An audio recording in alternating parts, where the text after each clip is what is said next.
Hello, I am Pastor Joey Bikiwe, and this is the road to 40.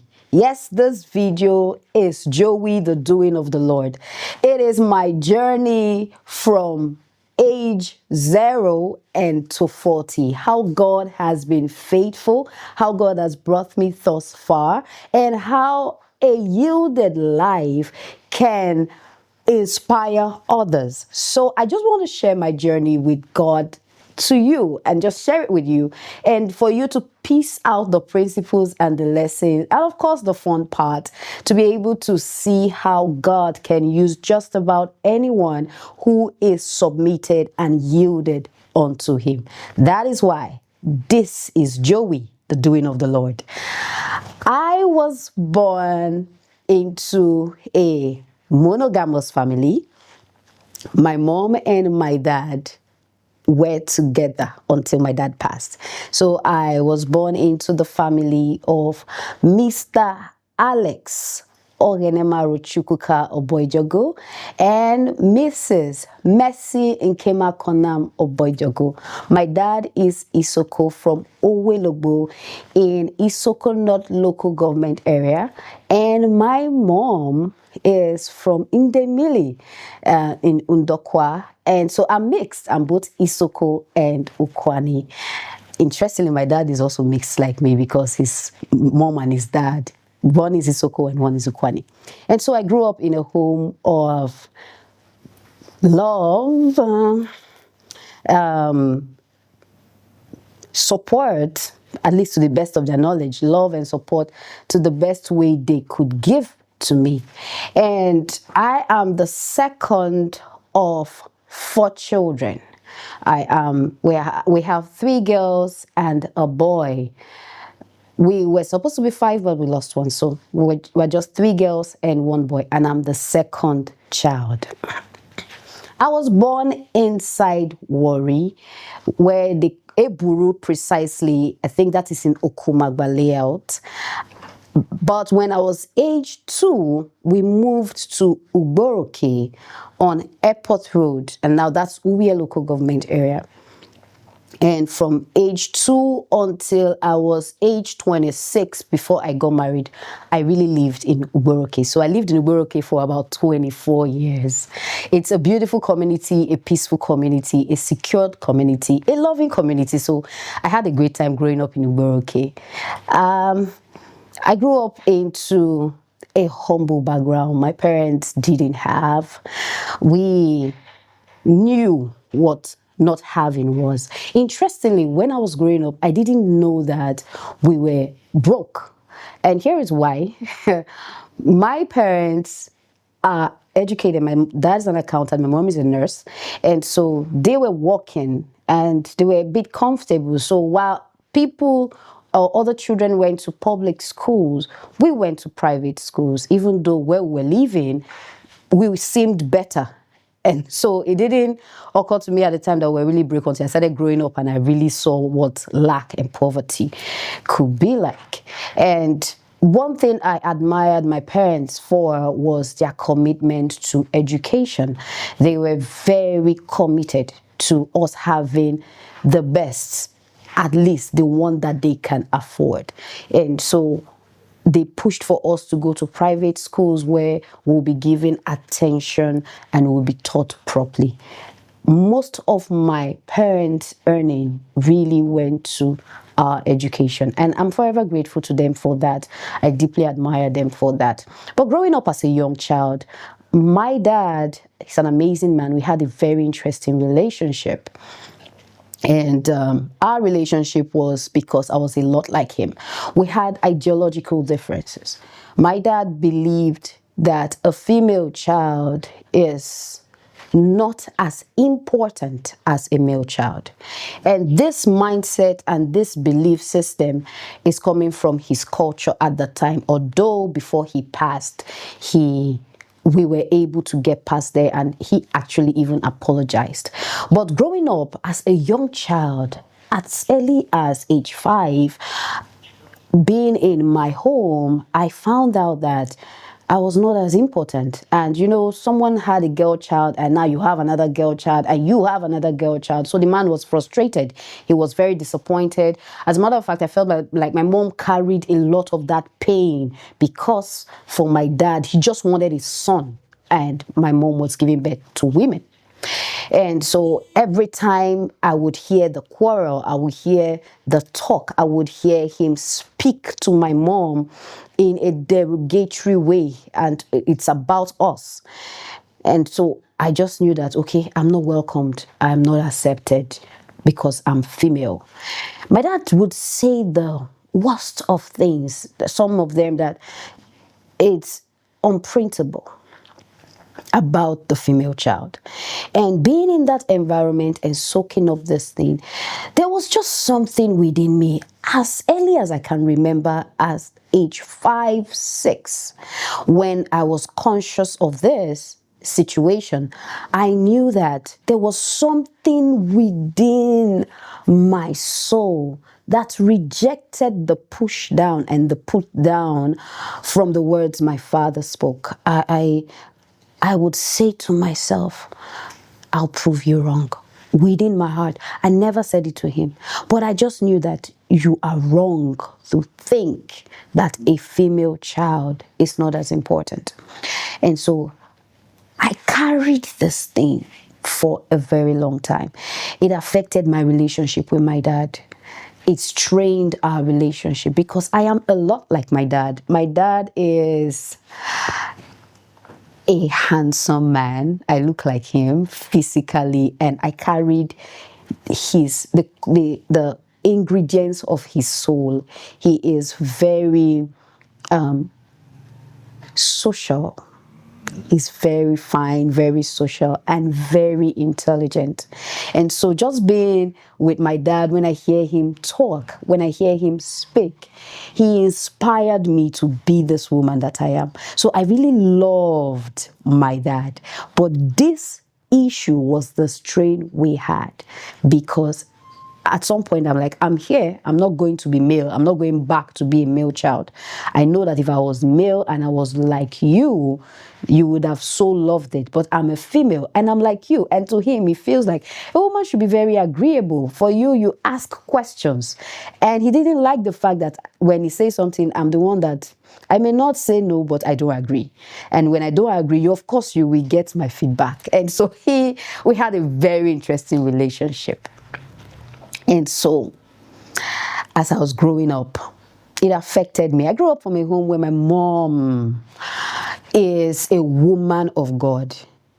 She is the reason why I am on this path I am on right now. So I have the blend of my social dad and my religious mom. My dad is the outgoing one, but my mom, I may not have all of her tendencies, but I soaked up her being by just being with her, growing around a woman that all she knows and does is God. She lived her life for God. She honored her husband even unto death. When I say submission, my mom embodies that so much that she so submitted and honored my father that he humbled my father. It did. I saw how a woman can truly follow Christ and to submit to her husband as unto the Lord. And I love how a dear beloved woman will say it, Pastor Dami O'Neill. She will say that your relationship with God is a clear indication of your relationship with your spouse. So if you have a faulty relationship with your spouse, it's just obvious that your relationship with God is not working. So I saw my mom live that.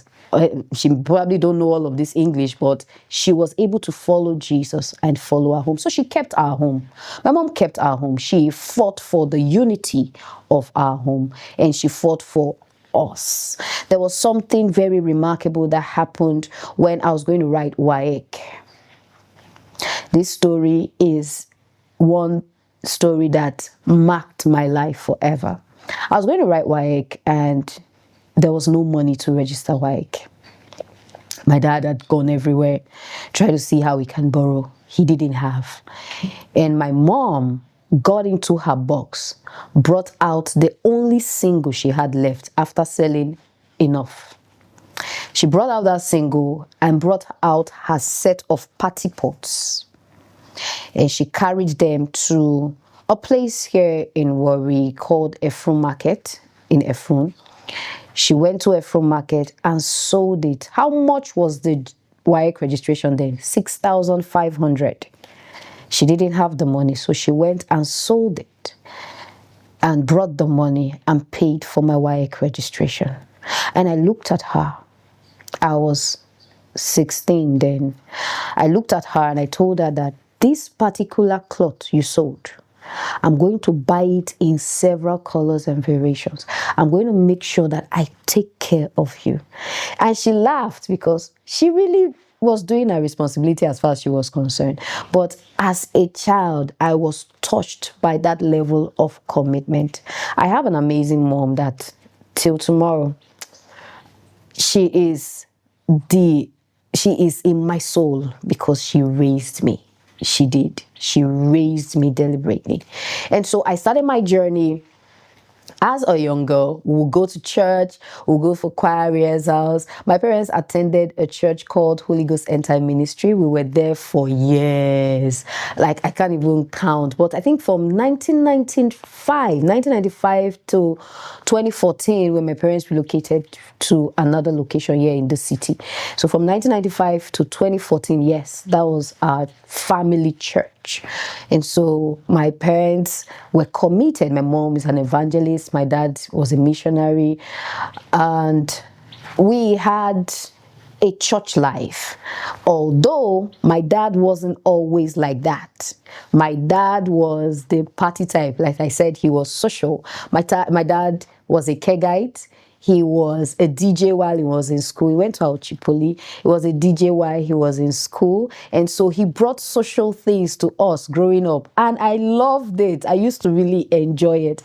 I remember when we were growing up, my dad would play music. In fact, when we have celebrations like Christmas and all that, it's always fun because our house, we have the loudest music, big speakers, you know, and all that. So we used to dance a lot and we partied because of my dad. My mom, not interested. She just focused on her Jesus and her nursing job. So she just knew that this is the kind of man I'm married to.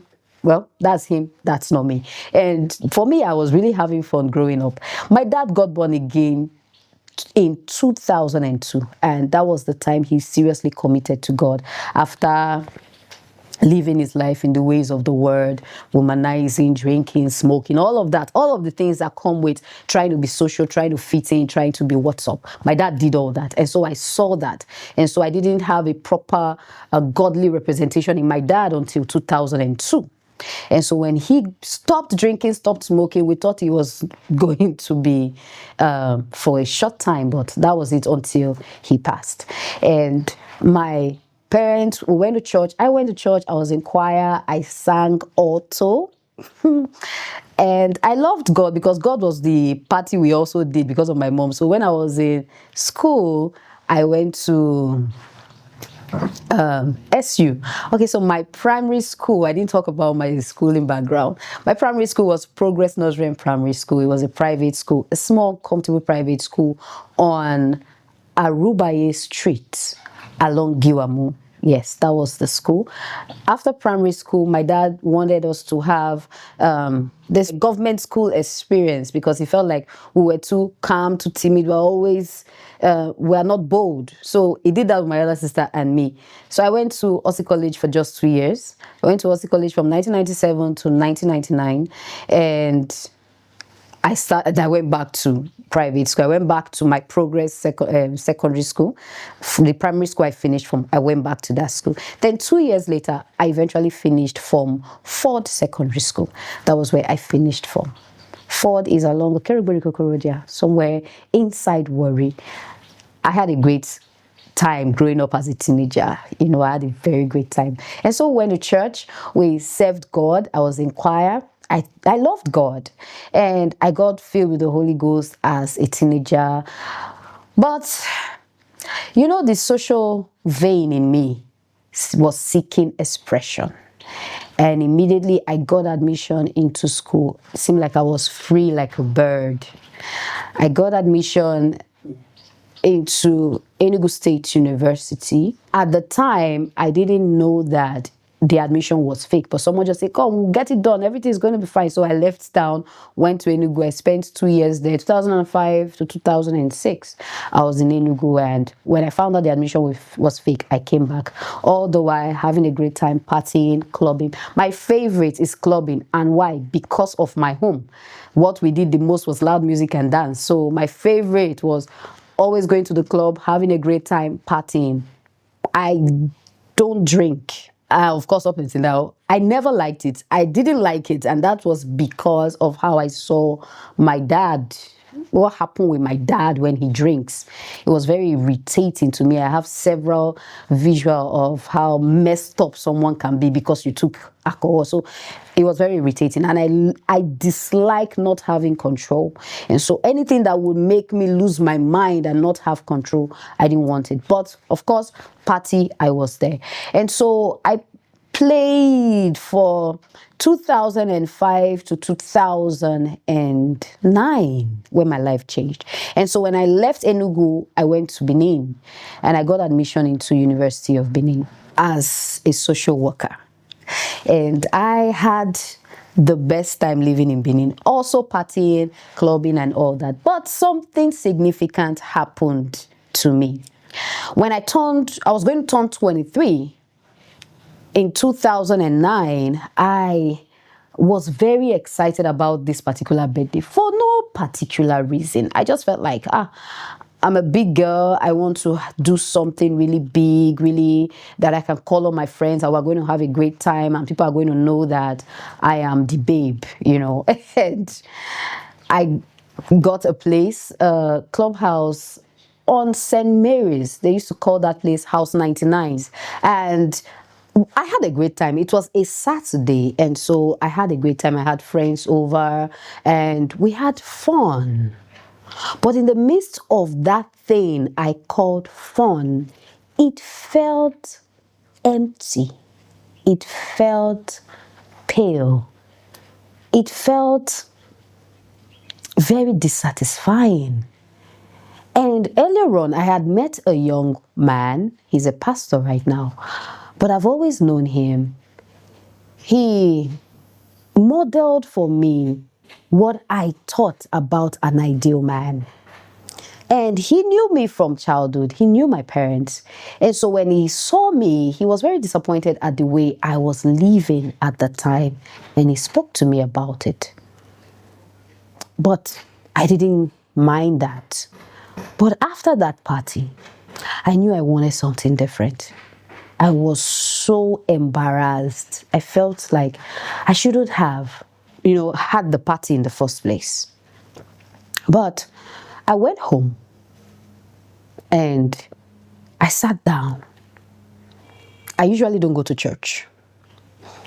And that particular day, I wanted to go to church. Mind you, although when I go to school, because church is something I've always done, I was in church. Committed, I joined 17 department, I served, but not very committed. You know those kind of church sisters that today you see them, tomorrow you don't see them. You don't see them for 1 month, you don't see them for 2 months, and one day they just show up.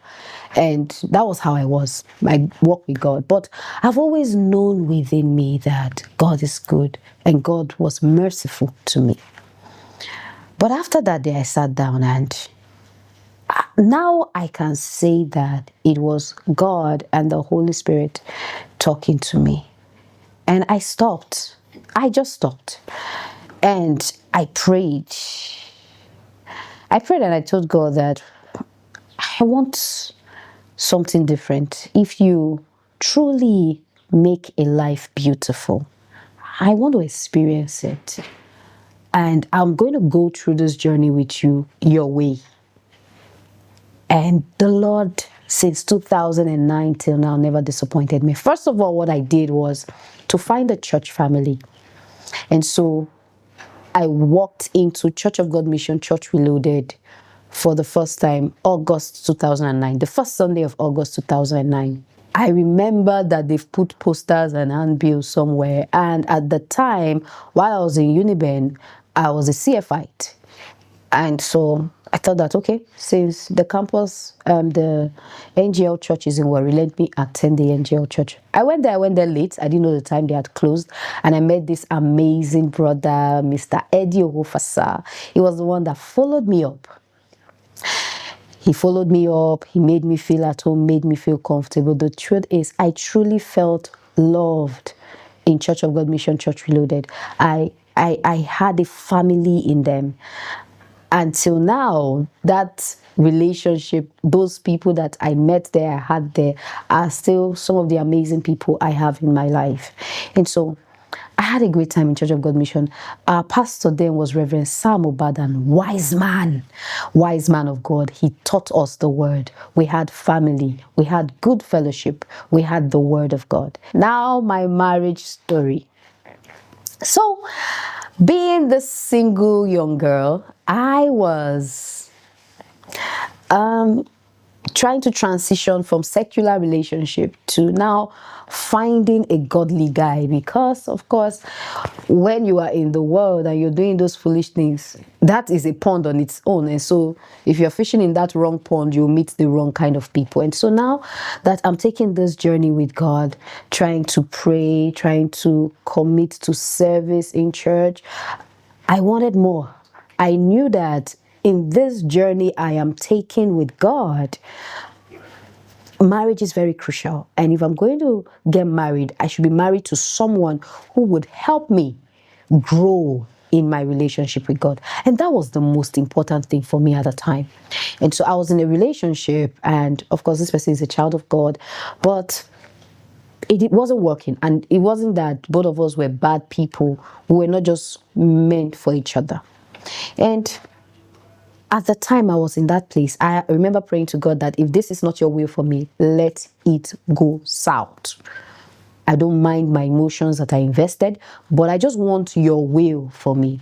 And so my friend who we both work in church asked me to do something in church. And this fateful day, it was on a Thursday, I went to get something somewhere in town. So I decided to rush to her office to pick up the things she wanted me to do in church. She was actually supposed to do it, but she was traveling. She had an emergency to travel. So she asked me to do it on her behalf. And so I got to her office. I got there and we greeted. We're always very warm with each other. Still warm till tomorrow. My very good friend, Stephanie Inweze. We were talking and she just brought up this conversation. Mind you, when I walked into the office, a man was seated by the side. He was wearing a jean and a shirt. I think a pink long sleeve shirt, folded long sleeve shirt. And I didn't pay any mind to him. I just left him. But I was talking with my friend and she brought up the conversation. I was like, this is your relationship. How far? You and this guy, what's going on? And I was like, I don't think we're working, because every time we talk, he uses the statement, if we get married. It means that he's not certain. And I don't want to be in a place where someone is unsure about me. I don't want that. And so we were talking, and the man sitting there just spoke into the conversation. And he said, how can a fine girl like you be in that kind of position? Why would you allow a man treat you like that? Because honestly, you are the one making a man be in that place where you seem like you are not his choice or he's uncertain about you. And I looked at him like, why would you say that? I remember that striking. And why would you say that? Because I remembered it so vividly, because nobody has spoken to me like that, to literally put the responsibility on me. And I'm like, why would you say that? You don't even know me. How can you conclude that it's because of me he's not making the proper decision if he should be married to me or not? What is it about me that is wrong, or what am I doing that is wrong? And that was how this interesting conversation moved on for about 4 hours. And we started with relationship, but it wasn't relationship we ended with. I literally had a life-altering moment, because the visions and dreams I had in my heart, for the first time, someone was asking me the questions and pulling them out. What do you want to do with your life? What do you see yourself doing in the next 5 years? What do you see yourself doing in the next 10 years? What kind of a woman do you want to be? And so we were in this conversation. I can't even remember all the answers or everything we said, but the conversation was rich. And I was so excited. And before we could end the conversation, he asked me and said that, this your relationship, are you truly done with it?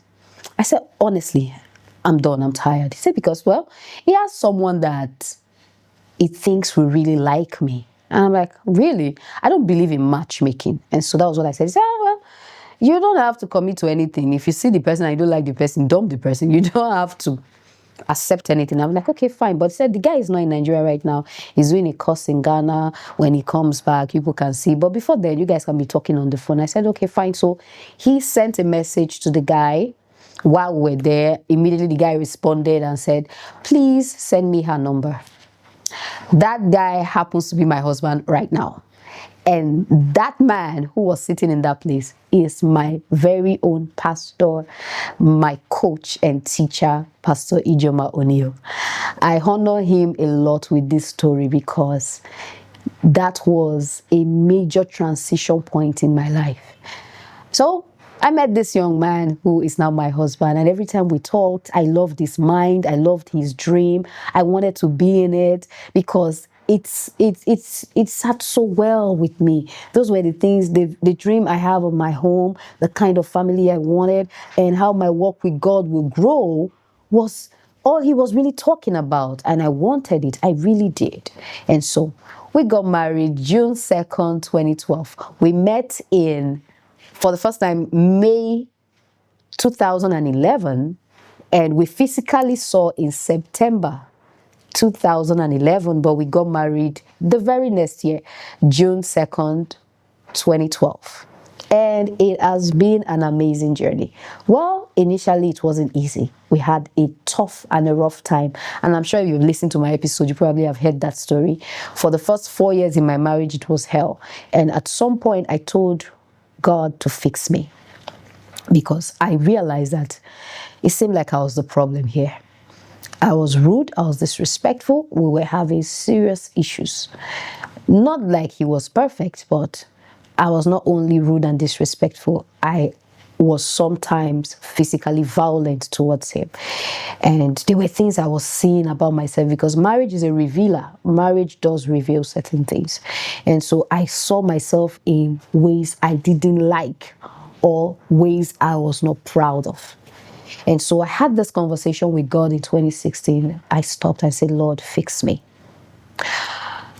I don't know everything. I can't tell you I can figure out everything, but please fix me. And so God did. He just told me, first thing first, shut up. I thought God was going to fix my marriage. But the journey from 2016 bettered the woman that God have always wanted. I'm not done, still a great work in progress. But as I turned 30, I can only look back to 2016. I was 30 in 2016, and within a period of 10 years, how far God has brought me. In 2017, after I started this journey with God, I started reading. I was a young mom. I started personal development seriously. And of course, my pastor and my coach was there by my side, would talk to me, would show me books and all that. And his amazing wife, Pastor Dami O'Neill, was the first person who recommended the book to me that changed my life forever. I have talked about it in one of my podcasts as well. It's the 7 Strategies to Wealth and Happiness by Jim Rohn. I read that book thinking I was going to make money fast, now. But that book actually showed me how to have an all-round beautiful life. And so I wanted it.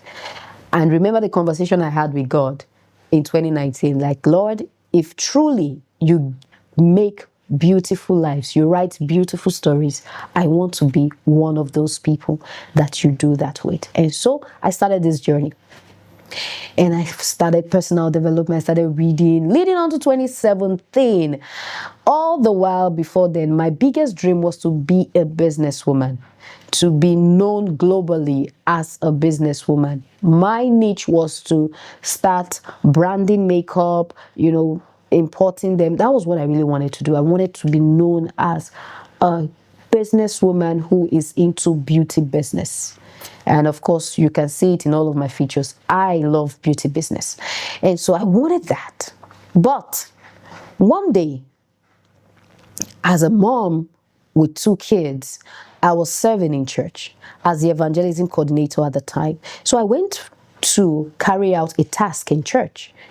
And while I was doing this job, my mind was ruminating. Now, that particular day was the day Madam Tara Fela Durotoye turned 40 in 2017. And as I looked at her, just going through her image on social media, just really looking at her, she's one person I've always admired. And I loved the fact that she was a child of God who was in business and known globally. So she was this model and this image for me that I wanted. I was looking at her and I was like, if I give myself the next 10 years, the next 20 years, I can get to this place. I'm just 30 at the time. If I put in the work, I'll be able to achieve so much more. And so I had this desire. And my mind was on it. I was ruminating on it. I was walking around. I admired Adejumoke Adenowo. I admired Ibukun Awosika. At the time, these were the women I was following. And so while I was doing this ministry assignment, the Lord just spoke to me. He said, Joey, you will never be a Tara Fela Durotoye.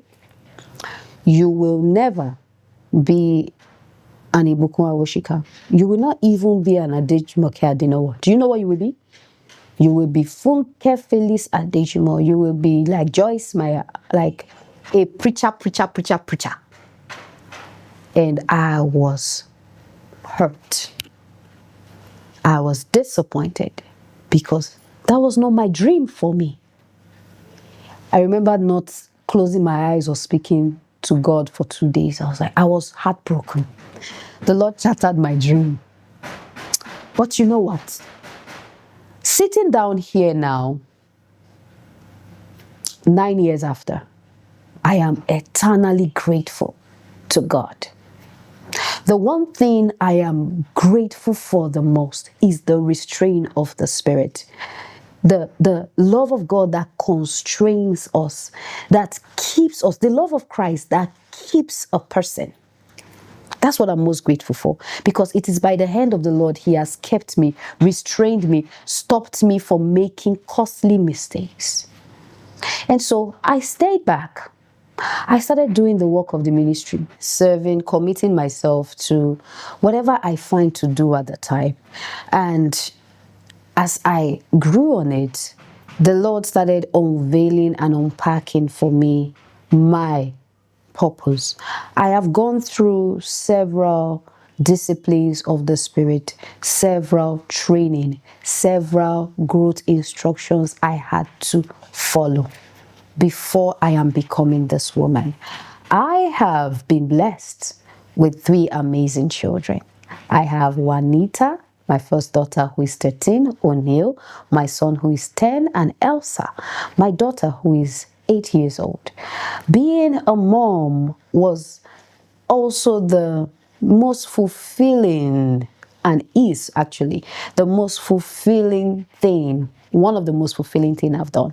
And so to have my life well balanced, God did that for me. First of all, He settled my desires of trying to be something.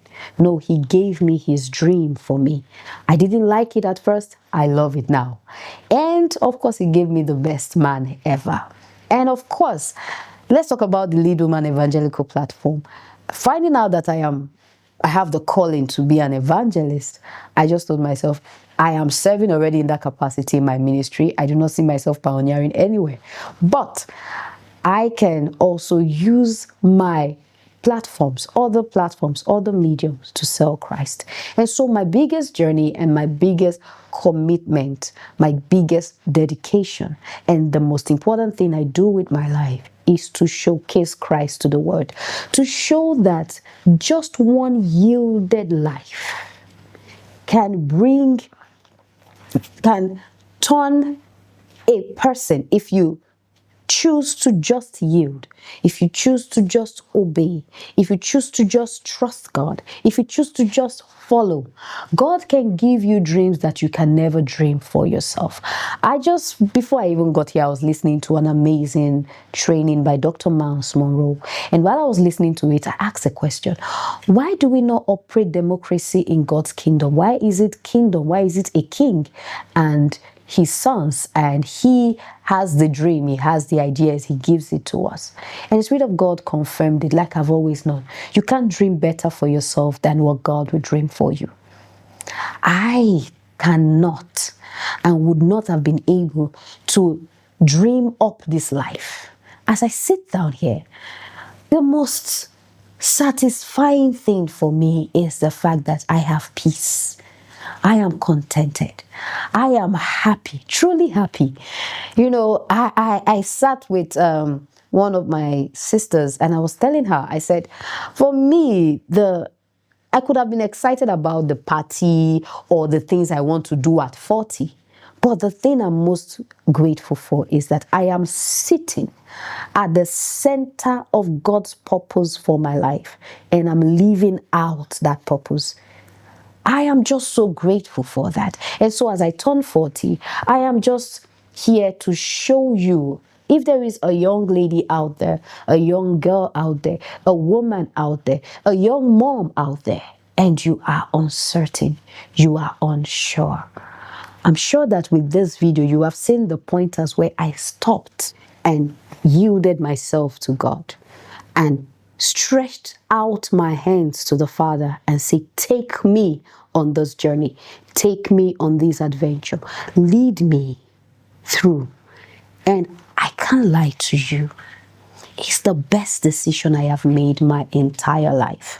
I shared with you how I made foolish decisions in the past, wasted time in the Word. But thank God, because God rerouted me, changed my reputation, gave me a better life, cleaned me up, wrote the most beautiful story about my life.